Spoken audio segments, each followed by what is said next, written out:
बच्चों नमस्कार। द्विवेदी क्लासेस में आपका स्वागत है। आज हम बताएंगे कि गुणनखंड कैसे निकालते हैं, फैक्टर कैसे निकालते हैं, किसी भी संख्या का गुणनखंड अपन कैसे निकालते हैं, उसके कौन कौन से फैक्टर हो सकते हैं। तो जैसे अपने पास एक नंबर है 15, कोई भी संख्या अपन ने लिख ली, जैसे मान लो पहले लिख ली 15। अब 15 के गुणनखंड कौन कौन से होंगे, तो सबसे अपन बेसिक 2-3 नियम जानते हैं। मात्र 3 नियम बेसिक जानते हैं। जैसे अगर कोई भी संख्या 2 से कब कटेगी, जब उस संख्या के अंत में 2, 4, 6, 8 या 0 है या 0 है ना, 2, 4, 6, 8, 0 कुछ भी है तो वो संख्या 2 से कट जाएगी, 2 का भाग उसमें चला जाएगा। और 5 से कोई संख्या कब कटेगी, जब उस संख्या के अंत में 0 रहेगा या 5 रहेगा। अच्छा, जैसे 3 से कब कटेगा, जब संख्या के अंकों का योग 3 के पहाड़े में आ जाएगा। तो अब समझते हैं कैसे। अभी 15 वाले को बाद में करते हैं। जैसे कोई संख्या 2 से कटती है कब, जब उसके अंत में क्या रहता है, 2, 4, 6, 8 और 0। ठीक है, तो जैसे अपन एक नंबर लेते हैं, मान लीजिए ले लेते हैं 24। ठीक है, 24 ले लेते हैं। अब 24 का अपन फैक्टर निकालते हैं। ठीक है, तो अपन देखते हैं, अब इसमें जैसे सबसे पहले अपन छोटी संख्या से ट्राई करते हैं। तो अपन ने क्या कहा, 2 से कोई 1 से तो कटे जाएगी, 1 को अपने को भी नहीं लिखना है। ठीक है, अपन सबसे पहले करते हैं 2 से काटते हैं, प्रयास करते हैं कि 2 से चेक करेंगे कि 2 से कटेगी कि नहीं कटेगी। तो अपन ने 2 से क्या पढ़ा था कि 2 से कोई संख्या तब कटेगी जब उस संख्या के अंत में 2, 4, 6, 8 या 0 आ जाए। तो इस संख्या के अंत में क्या आया है, 4। देखिए 4 अगर किसी संख्या के अंत में आता है इकाई वाले स्थान पे, तो वो संख्या 2 से कट जाएगी। इसका मतलब ये संख्या 2 से कट जाएगी। तो इसको अपन 2 से 2 यहाँ लिखते हैं, मतलब 2 से अपन भाग दे रहे हैं। तो 2 से अब भाग जैसे देते हैं सिंपल, तो 2 एक कम 2 और फिर 2 में 4 में दिए तो 2 दूनी 4, 12।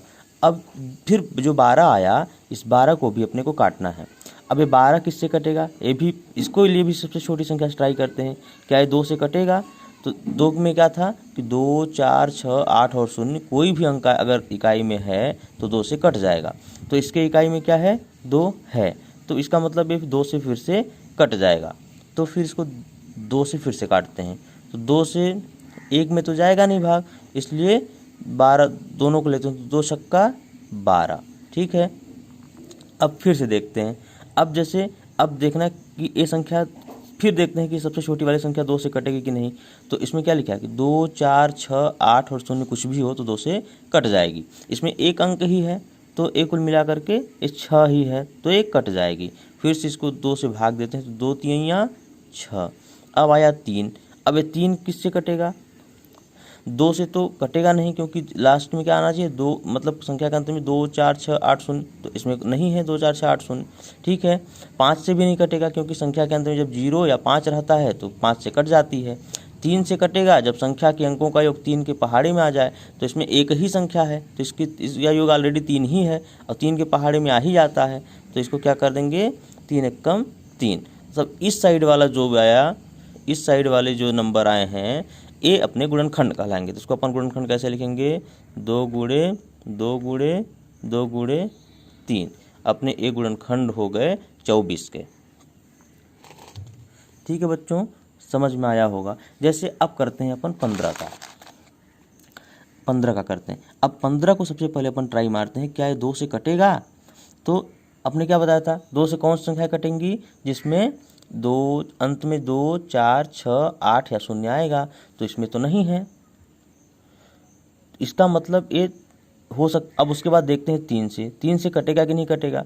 तो 3 से कटने का क्या नियम है, 3 से तब कटेगा जब संख्या के अंकों का योग 3 के पहाड़े में आ जाए।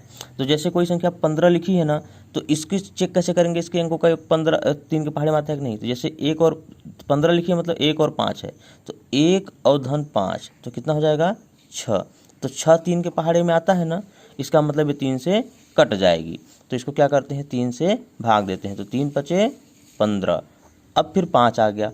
अब 5 अब किसी भी अब 3 न 2 से तो कटेगा नहीं, क्योंकि 2 4 6 8 0 कुछ है नहीं, और 3 से भी नहीं कटेगा क्योंकि इसके एक ही अंक है, और इसको जब जोड़ेंगे तो 5 आएगा, तो 5 तो 3 के पहाड़े में आता नहीं, 3 एक कम 1 और 3 दूनी 6 हो जाता है, तो मतलब 3 के पहाड़े में 5 तो आता नहीं, इसका मतलब है सीधे अब 5 से ही कटेगा, क्योंकि जिसके अंत में 0 या 5 रहता है वो 5 से कटता है, तो 5 से भाग देते हैं तो 5 एक कम 5, तो इसका गुणनखंड क्या हो जाएगा 3 गुणे 5। ठीक है, अब जैसे कोई संख्या ले लेते हैं 25, ठीक है 25 ले लेते हैं, अब 25 से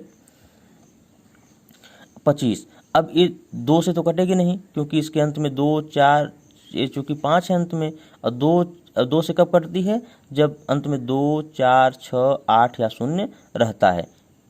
ठीक है, तो अब ये 25 है, अब ये चेक करते हैं 2 से तो कटा नहीं, अब देखते हैं कि 3 से कटेगा कि नहीं, तो 3 से देख लेते हैं, तो इस दोनों को जोड़ते हैं तो कितना हो जाता है 2 धन 5 बराबर 7। 7 तो 3 के पहाड़े में आता नहीं है, इसका मतलब ये 3 से भी नहीं कटेगा। इन दोनों को जोड़ने पर जो संख्या आती है, अगर वो 3 के पहाड़े में आती है वो संख्या जोड़ने के बाद, तो इसका मतलब है कि वो 3 से कट जाएगी। तो ये 7 तो 3 के पहाड़े में आता नहीं, इसका मतलब ये 3 से नहीं कटेगा। अब देख करते हैं कि 5 से कटेगी कि नहीं। ठीक है, तो इसके अंत में 5 से कब कटती, जब 0 या 5 रहता है अंत में, तो इसमें 5 अंत में है, तो इसको 5 से अपन भाग देते, काट देते हैं, तो 5 पंचे 25। अब फिर 5 आ गया, तो ये 5 भी 5 से ही कटेगा, क्योंकि ये पहाड़े में तो आता नहीं 3 के, और अंत में 2 4 6 8 0 भी नहीं है, इसका मतलब फिर से 5 से काट दिया, तो 5 एक कम 5, तो इसका गुणनखंड क्या हो गया 5 गुणे 5। तो ऐसे बच्चों अपन गुणनखंड निकालते हैं। बस ये 3 नियम बेसिक वाले आप मतलब याद रखिएगा, तो आपको गुणनखंड निकालने में धीरे धीरे फिर कोई दिक्कत नहीं होगी। कोई दिक्कत हो तो कमेंट बॉक्स में मैसेज करें, मैं फिर से वीडियो बनाऊंगा। धन्यवाद।